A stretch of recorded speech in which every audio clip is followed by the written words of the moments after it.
Hi guys, and welcome to another episode. Today I'm honored to be sitting here with Ross from EOS Sphere, which of course is a block producer candidate who has some really good community involvement. So I just want to say thanks for sitting down with me today, Ross. I'm really excited to have you here, and I'm going to kind of start this off the way that I always start things off. If you can just kind of introduce yourself, maybe talk a little bit about your past, how you found cryptocurrency, how you made your way to EOS, and then kind of how eventually you decided that you were going to announce that you're going to be a node for EOS and how that kind of all came about. Hey Matt, thanks for having me on. I'm honored. I suppose that's a really strong word. I'm happy to be here. I love watching your interviews. So my name's Ross Dold. I am the co-founder for EOSphere. We are an Australian-based mainnet block producer at this point, standbys, and we are based in Perth in Western Australia. We've been going at our campaign and educating the Australian community since January this year, and we announced our candidacy. I think it was in February or March. I'll have to go and look and Steem it. But where did it all happen? Where did it all start? Right. So I personally, myself and my co-founder Ken Hall from back in earlier this year, we've both been involved in cryptocurrency since about 2012. For myself, it started off with Litecoin mining in our study, explaining to Shelley about the high electricity bill each month. It was pretty amusing. But Ken actually discovered proto shares from a company called Invictus, and if you were familiar with Dan Larimer's earlier work, that's where it all kind of started. It was a proof of work token that was called proto shares. And we mined the hell out of that stuff. Yeah. And Dan eventually saw that there was a necessity for a different mechanism that wasn't going to be so energy intensive.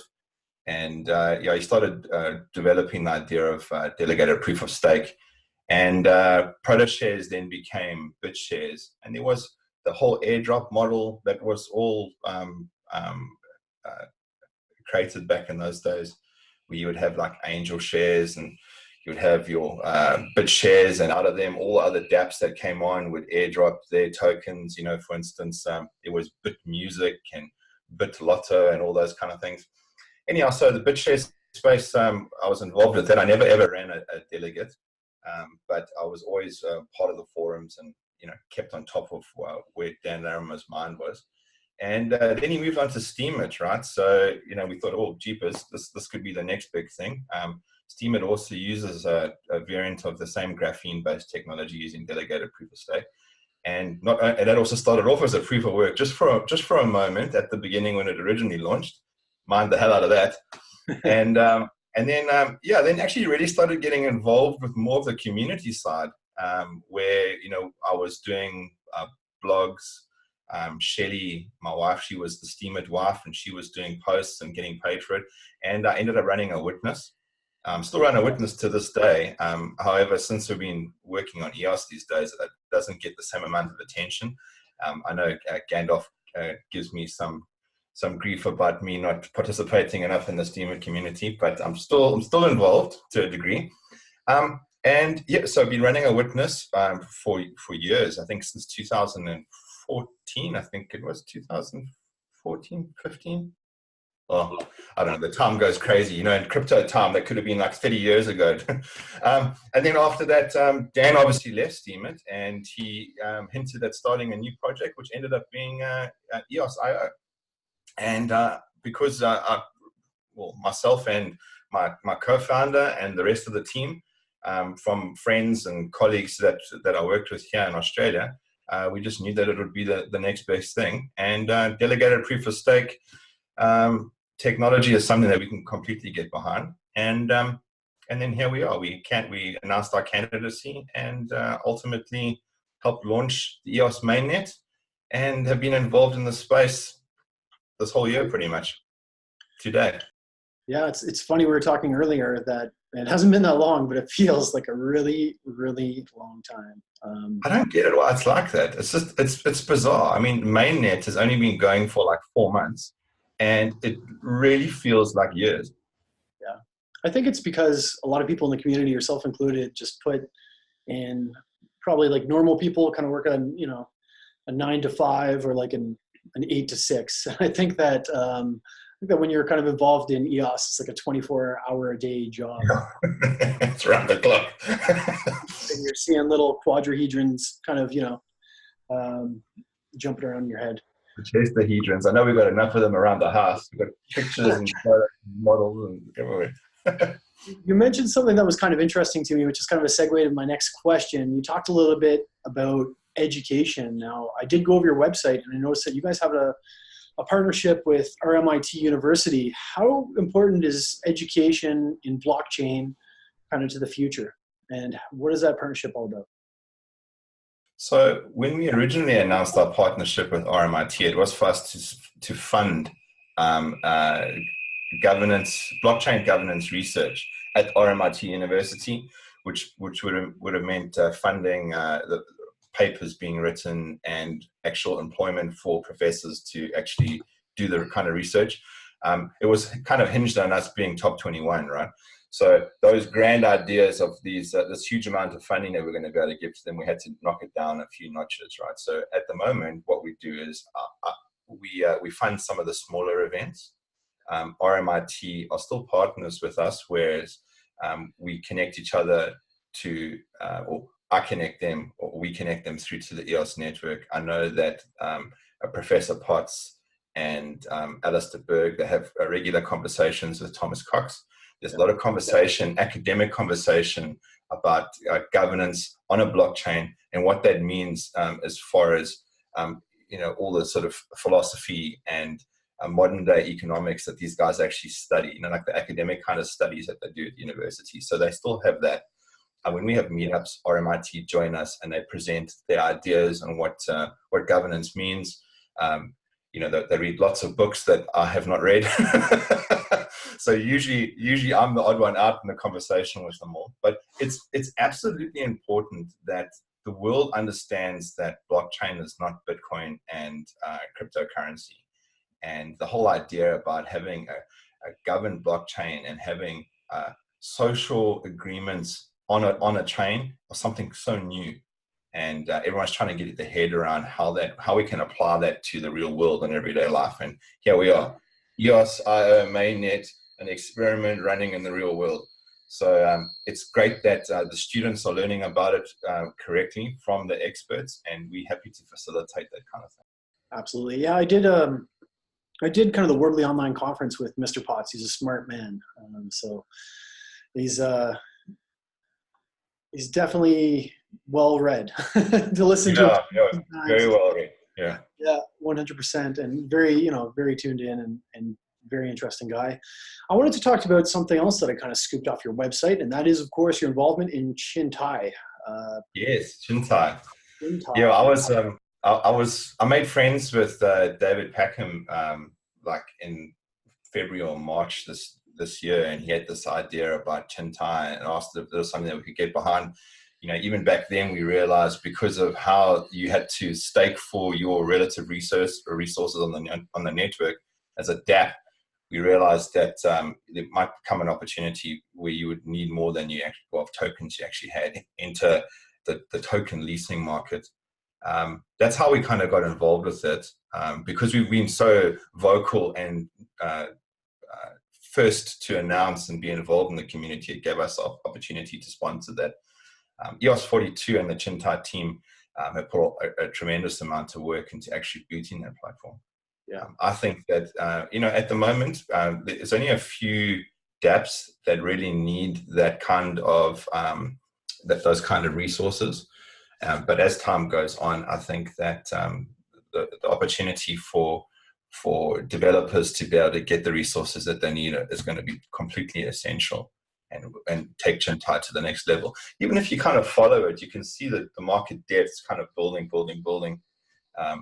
I know the leasing rate was really low. It was like 0.01%.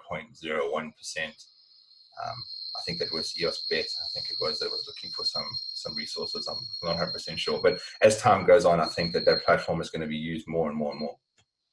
Yeah, I totally agree with you. I'm excited about the future of Chintai. And of course, as the price of EOS increases, the demand for Chintai will increase. And one thing that I think a lot of people forget is that is actually a community-funded DApp. Like it's not, do you know what I mean? Yeah.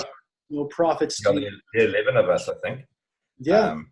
You go to the site, you can see us all listed down the bottom, and we actually, and it's free to use, right? And it's free because us as the sponsors have delegated stake through to the DApp itself, as well as purchase RAM for the DApp, so the community can use it, and that's why it's a really good community initiative. It really is. Yeah, it's nobody's making money over there. It's just purely from from a bunch of block producers who are trying to do the right thing and trying to provide some. Clearly, you are. So, I'll thank you on behalf of the community for your contributions. Yeah. Pleasure. I want to talk to you about something else. Like, I'm a big fan of Worbli. And I think that it's really, really cool. I don't think it takes anything away from the EOS ecosystem. I think, in fact, it kind of provides a back door for people to be able to enter, and then eventually through IBC, enter the ecosystem through like a safe wallet. I also know that you guys were recently announced as one of the block producers for Worbli. Like, what's kind of your thoughts on Worbli? How excited are you for kind of the future of Worbli? And do you see it as a necessity to be able to facilitate adoption in the EOS ecosystem? So I started talking with Sam about 4 months ago. Sam's obviously one of the partners at Worbli. He's based in Australia, and he was telling me about this idea of Worbli and a financial services network, and didn't quite get it at the beginning. Then I met with him at the hackathon in Sydney, and the more I got talking to him, the more I realized that there is a necessity for an AML and KYC enabled blockchain that makes it easy for businesses to come on. It gives them, and there's a degree of insurance. So it eliminates some of the risk and some of the fear that businesses that have got a lot at stake to actually launch some applications on a network. It also makes it easier for users themselves to have a single sign-on. It makes it it makes it easier for them to come on board without worrying about their grandmother losing all of their tokens or wealth or whatever it is due to some mismanagement of a key, etc. Now, the more I talk to other DApp developers and businesses, the more I realize that this is an absolute it's going to be an absolutely required type of blockchain. Yeah. I know a lot of people also, they're always thinking that it's here to steal the users from mainnet, and it's not the plan at all, to be honest. No. It's definitely a sister chain, a friendly side chain, and yeah, when IBC is available, it'll be a mechanism for you to onboard yourself, get comfortable with the space, and if required, you could then move on to mainnet or whatever other chains are out there at a later stage. And then I think the only thing after that is just to kind of keep tabs on grandma, and make sure she's not buying up all the Dodge. No. In saying that, creating a wallet these days is really getting easy. Hey, I've even my dad, he used the Lynx wallet, and it was just quickly pay with the iTunes on his iPhone. Done. Apple Store sorted. We're getting closer. Had a wallet. Of course, all the keys were the same, so I had to help him out there. But I also was cruising your website, and I saw something that kind of like a blurb about how you guys work with a lot of other parts of the community all over the world. Like, how important is it to have that global community and maintain those relationships in EOS? Well, let me tell you from a selfish point, us only representing Australia wouldn't be the best kind of block producer sense. It's not as many people in Australia as there are in the US or Europe or China. So it's important for us to have token holders know what we are about and vote for us, right? Rather than just being those guys that don't have anything to do with us, right? So that's the selfish point of view. The second point is EOS.io and the EOS mainnet, or any of the chains, the value is in global community. The diversity of people participating inside the actual blockchain itself is where the strength is. The fact that you've got all these different block producers from different regions predominantly, means that you've got different cultures, different beliefs, even different political setups, which make the chain stronger. So you're not constrained to everybody has to do it X, Y, and Z way. If one of those block producers, because in their country they couldn't be a block producer, if they had to fall away, that doesn't kill the whole network. Yeah. So I think that's absolutely important. And, you know, out of all of the cryptocurrencies and tokens and other blockchains that I've been involved with, I have never seen the amount of community participation as we see in EOS.io, because it's all of the side chains and Emanate and everything. There's so much conversation. Telegram, it's a nightmare because it's just so much going on. But everybody's involved. Everybody has an opinion. And for the most part, we eventually get to some kind of consensus on everybody's opinion. But I think that's important, even though it's difficult. I mean, that's what decentralization is all about, right? Different ideas, different thoughts, you know, different priorities. And I think it's hell of important. Yeah, and it makes us stronger, of course, right? Which is a beautiful thing about it. I wanted to ask you about something else that I read, which was the Good Guys for EOS proxy. What exactly is that? How did it come about? And how does it work? So we were one of the first proxies to actually register. And it started off with me thinking that probably a way for, I mean, it was just, initially it was just the team's tokens, right? Because there's got to be an easier way for us to agree on who we're going to vote for. And we need a mechanism for the community to get behind it.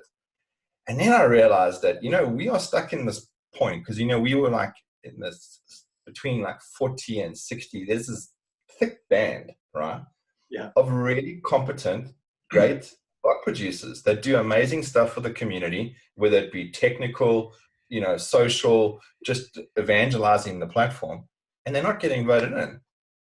And I thought that, you know what I think the community could get behind was a proxy that would vote for all of the good guys that were, I don't know, the underdogs is what Chris Pollard was calling us in our recent article, right? Nice. So, you know, vote for the underdogs, the guys that actually are playing an important role in the community, but just aren't getting the visibility and recognition, you know? And yeah, so we are all about, we vote for competent block producers that adhere to the Constitution and the Reg Producer Ricardian contract, guys that are involved in the community and are below 1% vote in the network. So out of all of the votes in the network, if you are below 1%, you're on our radar. And if you go and have a look at who we vote for, it's awesome. We vote for only good guys. And we've actually got an article that's been coming out every week, just showcasing 3 of the guys that we vote for. And we vote for all 30, by the way. Yeah. And we got a little blurb about what these guys are doing, you know, and why we're voting for them. So, you know, if you don't know who you want to vote for, because it can be a bit of a chore, we've already done all the hard work for you.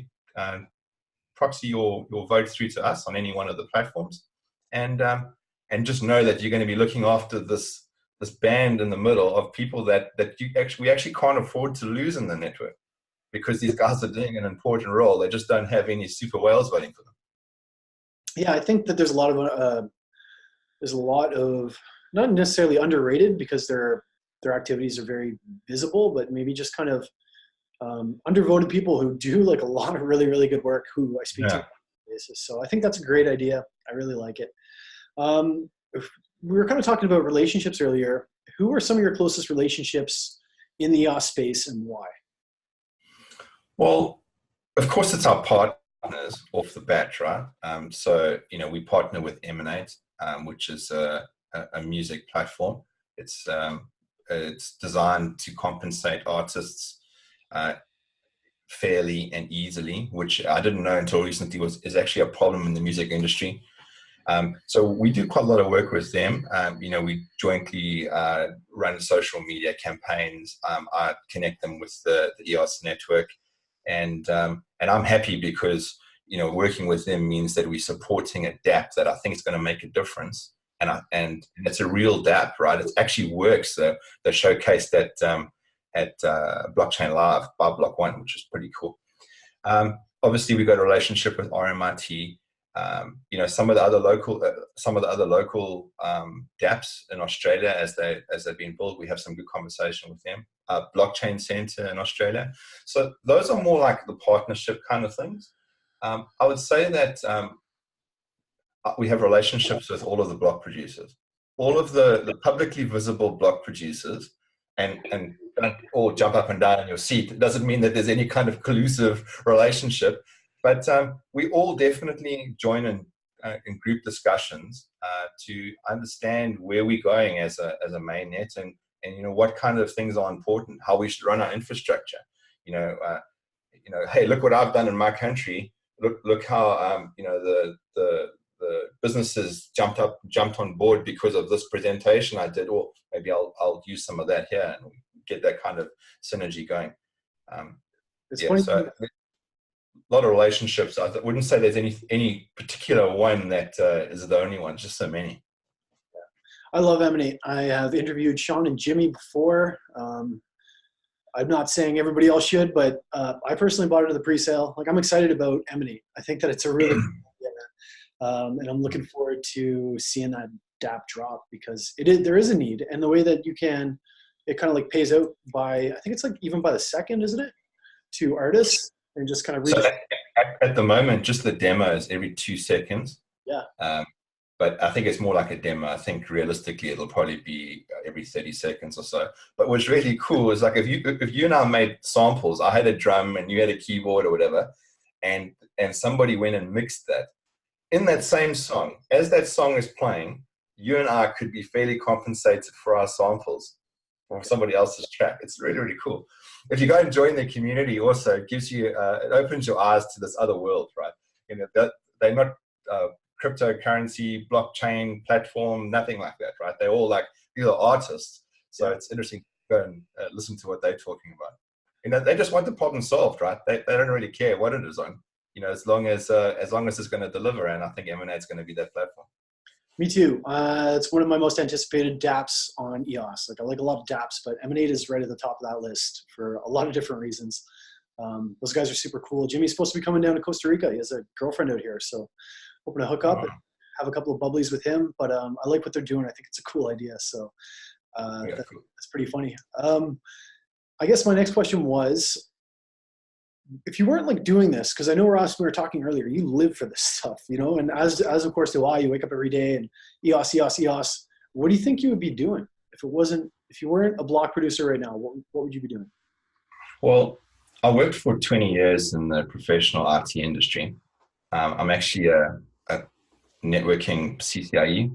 I don't know if you know what that is. So I'm a Cisco certified expert. Predominantly, routing and switching and wireless security, that kind of stuff. But I'd also been running a very large integration company. I was running the services management for Western Australia. So I did that for about 5 years. I think that if I wasn't doing this now, I'd probably still be in that space. That's definitely more enterprise level, not blockchain specific. Blockchain is one of those things that is, it's a technology, and we might get to it in the future. And there are a lot of clients that it's the buzzword, right? Everybody talks about it, but nobody knows how to implement it, right? I'll probably be in that. I'll probably be still in that space. It's not a far cry, and obviously a lot of interchangeable skills in between the two industries. So that's interesting. Yeah. I want to ask you. It helped. Well, my technical expertise helped me build the data center, right? Yeah, I can imagine. So, like I said, just not a far cry with a lot of transferable skills. So, I'm going to ask you kind of the tough question that I like to ask everybody. Like, what's really working in the EOS space? What's broken? And then for anything that's broken, what can we do to fix it? What is working? I love the community. I think the community is working. It's important that we get those opinions. I think that is positive. I think what's probably missing, not broken so much, is we're missing vote participation. Yeah. And I think that when people realize that there's the Chintai platform, they would be able to get some kind of reward for those tokens, and the Chintai platform will vote on their behalf. I think when the resource exchange eventually comes to fruition, I think that it's going to force people to vote. Of course, we want people to vote so that we can get decentralization of the actual block producers. We want them to be voted in by the entire EOS token holder community, rather than the technically competent individuals that have got a big stake. And you'll find it's the technically competent guys that know how to vote, who saw the benefit of the technology, who have got all the tokens because they got in right the way at the beginning, right? Yeah. I think that needs to change. We need more participation, especially also as the referendum smart contract is going to be available with front end, and we need the community to use their voice, use their vote in order to help decide the direction of the platform. You know, we're going to be voting on all sorts of things, like what's going to be changed in the constitution. You know, should you be allowed to vote for more than 30 block producers? All these kind of things. You know, what's the interest rate going to be like? You know, sorry, the inflation rate. You know, very, very important for the users to be involved. And I think that's not what's happening at the moment, and it needs to change. And maybe Rex and Chintai, those are the kind of initiatives that get people wanting to vote and use their stake.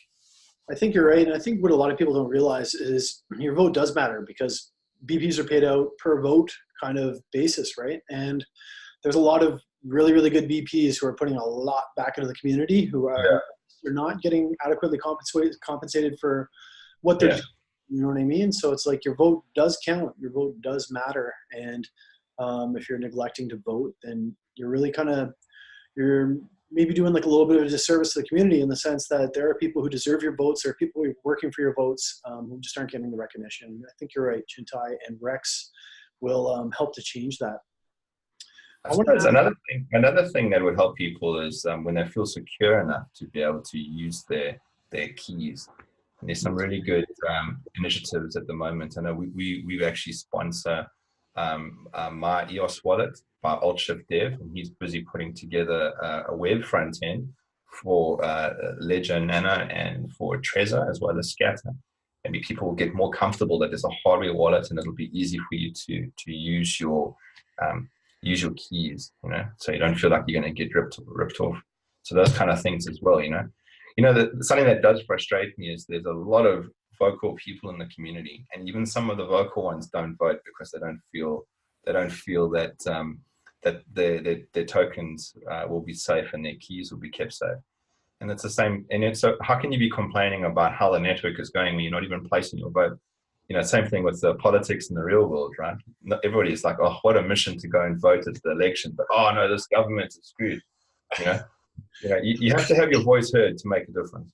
Yeah, you do. It's a good analogy. You can't complain if you don't vote, right? Yeah. So I want to ask you, Ross, I always ask, what do you do for fun, man, when you're not working on this stuff? Like, how do you unwind? How do you relax? How do I unwind? Well, I've got a 13-year-old daughter, or Shelly and I, we have a 13-year-old daughter. You know, I don't, we go watch movies and that kind of thing. Hobbies and stuff. I'm into electronics. I fly radio control planes. Kind of goes hand in hand. I ride motorbikes. I've got an R1. Sometimes I go to the drag strip. I play computer games. I play mainly on the PC, but I've got a PS4 and Xbox as well. As you would expect from somebody that was into cryptocurrency electronics. 100%. I get it. I have drones. Like I love drones. I don't necessarily have like planes, but I love like kind of aerial photography and just having something up in the sky that you can kind of mess around with. So I definitely get that. And as do I get the computer games. I just wish I had more time. We've got some really cool ones coming out on EOS. And I just wish I had more time to spend playing them, but I don't. EOS Solar's got a VR EOS game at the moment. I need to actually check that out. Me too. My daughter and I play quite a bit of VR together. Nice. On the Oculus. So it'll be great to just see what's going on with that. Yeah, I'm looking forward to that too. What would you say some of EOSphere's kind of core values are that define you guys? What do you guys really we list our core values on our website. Most of them are the normal thing, transparency, and we aim to do right by the EOS community. But I would say our core value really is community. Because even the initiatives that we get behind, we always measure it next to if we get behind this, what value is it going to give to the greater EOSphere and community? We always measure it by that. So we don't get behind anything that's not going to see a direct benefit and measurable benefit through to our supporters and the rest of the ecosystem. So I'd say that that's probably the strongest thing. You know, even if you look at our meetups, and we're not like all like, we got a meetup and you have some ERC 20 token, you can't come to the meetup. And we're not like that, right? You know, I'd rather bring them along and try and convince them, you know, what to do. But we're very inclusive like that, you know. You know, even here in Australia, us and Generous, we have meetups together. You know, it's not like, it's definitely about inclusion and community. So I'd say that that's our primary core value, I reckon. Yeah. There's some really good VPs in Australia. I'm a big fan of Generous and Nathan as well. I talked to him quite a few times. So you guys have kind of a really cool, just even localized in Australia alone, you guys have just a really, like, it's a pretty widespread EOS community. Yeah. Which is cool. I was going to kind of ask you as well. I was going to ask you if DPoS is kind of the future of cryptocurrency, but I think your earlier explanation kind of covered that. I think it is. It is definitely. And I'll quickly tell you. I'll tell you why. It's because it's going to be able to scale. I think that's the biggest tick. You know, as soon as we have multi-threading support, it's going to be able to scale like exponentially. But the fact that we can do 4,000 transactions a second right now, it's fantastic. It's a governance layer, and it's got fantastic usability. Half-second block times. You can have a nice little web front end communicating through to the blockchain, and the transactions are for free and really, really quick. I think that's the big difference with DPoS. Yeah, I agree full-heartedly. I wanted to ask you a little bit, and this is just kind of an interesting question. Do you think that the airdrop model is kind of broken right now in EOS for fundraising?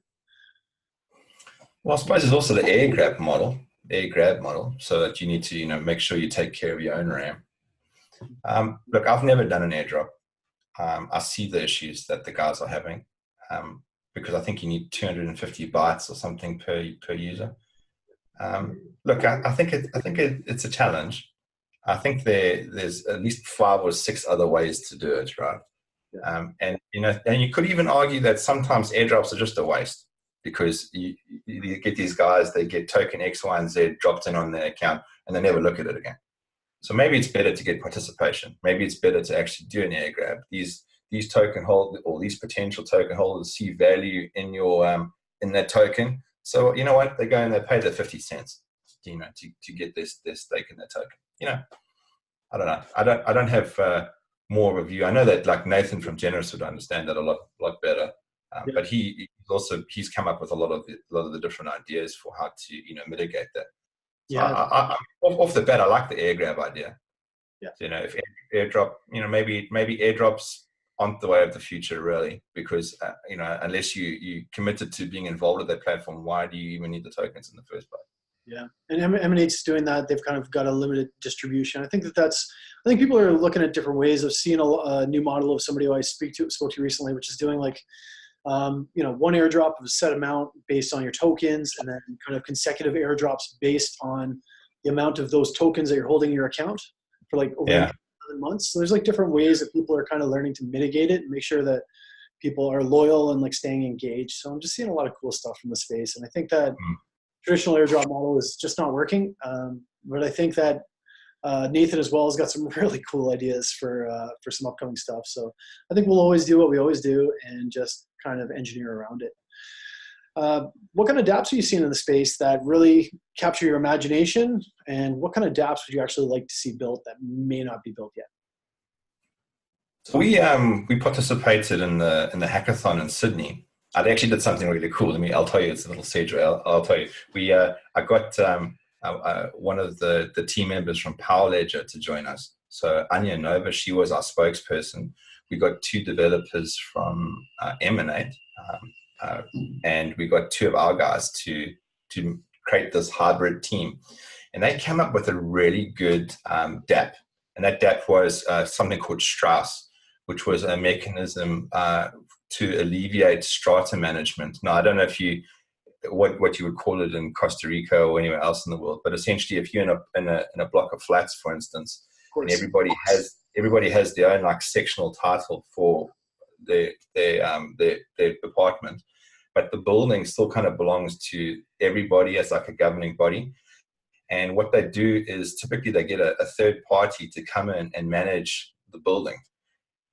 Whereas any kind of upgrades, they would say, okay, we're going to put a new front wall in, or we're going to put solar panels in. That's kind of like where it started.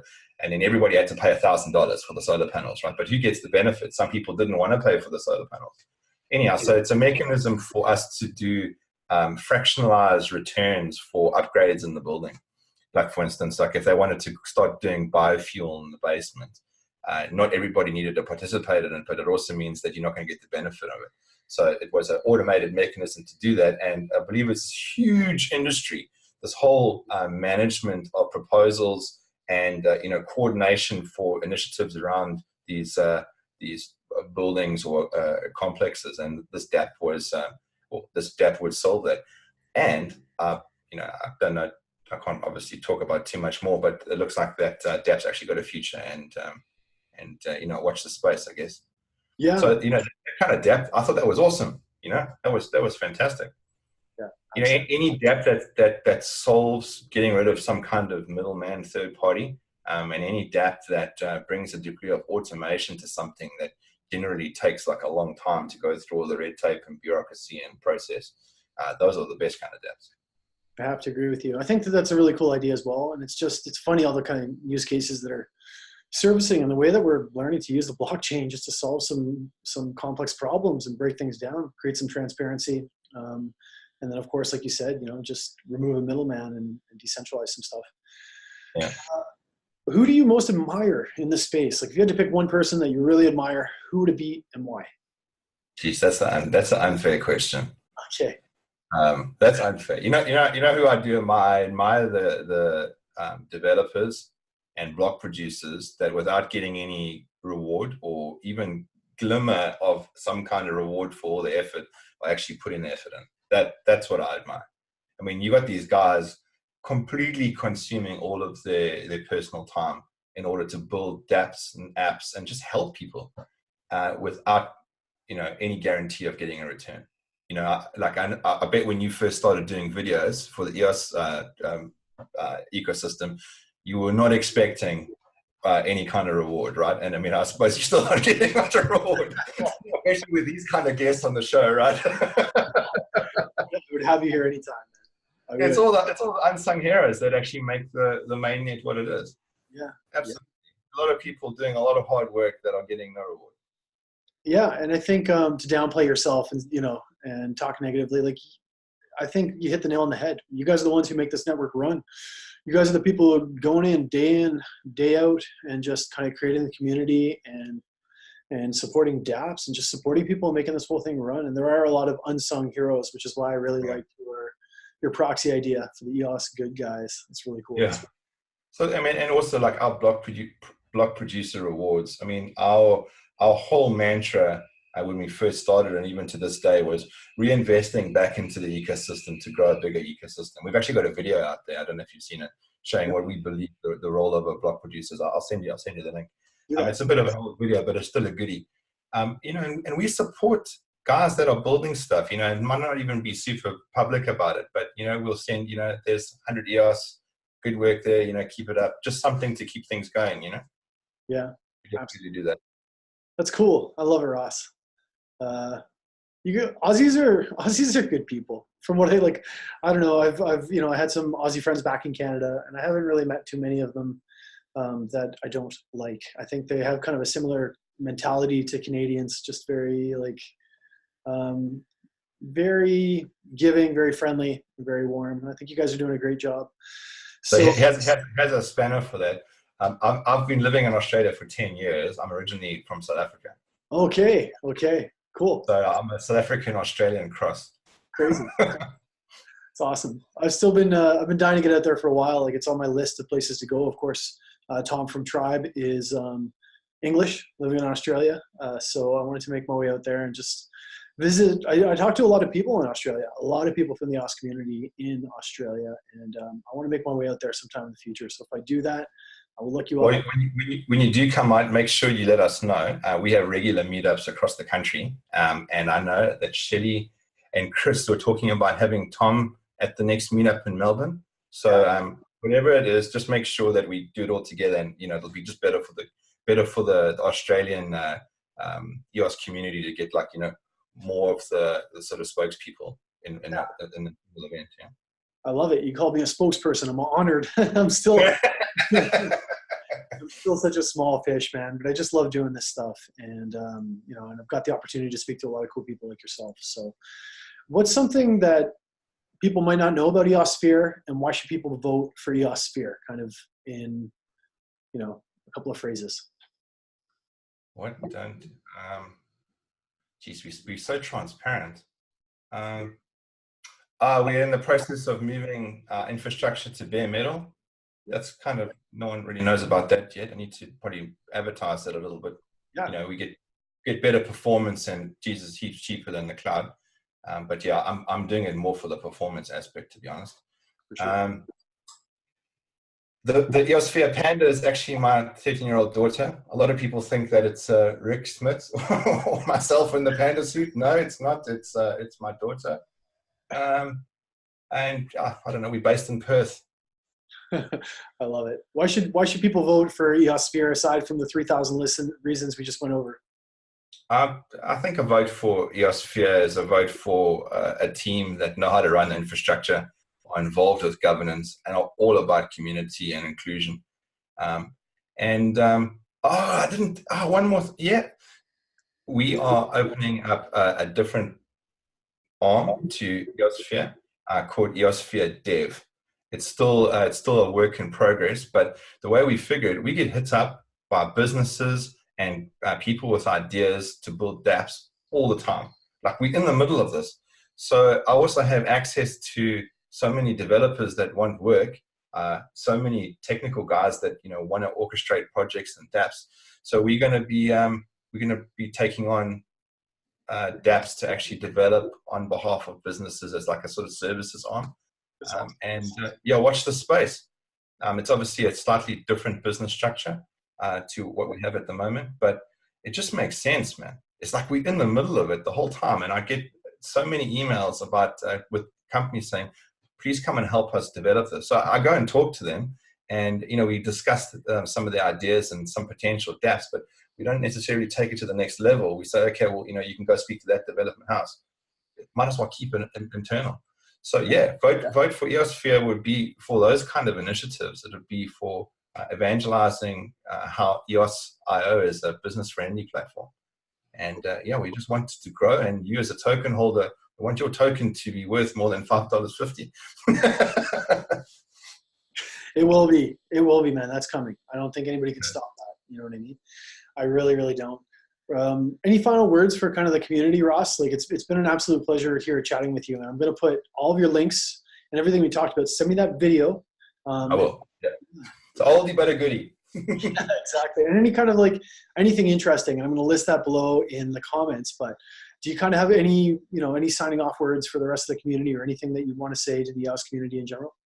If you're in Australia, just check out our meetup page. Come to some of our meetups. They're a little bit ad hoc at the moment, but there's good conversation and quite a vibrant community from all different blockchains, and we're trying to bring them over to the good side. So come and join if you're in Australia. Any other city. Yeah. And don't forget to vote for EOSphere. Vote for EOSphere. Absolutely. You can slip me the 10 later. No, you deserve it. You do a heck of a good job, man. And thanks, man. I'm really pleased to be able to sit down with you today. It's been an absolute pleasure. And I look forward to chatting with you again soon. Cool. Cheers, mate. Cheers, buddy. Bye.